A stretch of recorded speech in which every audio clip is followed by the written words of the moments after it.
Hi everyone, I'm here with 3 minutes Photoshop. In this video we learn how to move sky in photo. In menu, select subject, take a copy with Ctrl J. In background layer, with selection tool, select the sky. With Ctrl J, take a copy. In new layers, right click and choose convert to smart object. In menu, window, timeline, select the sky layer, click on transform, press Ctrl T,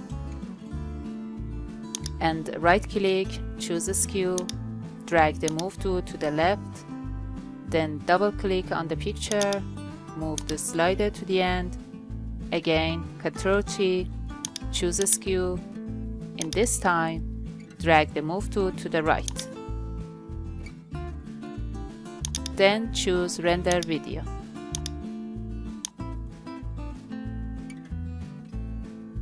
I hope you enjoyed this video.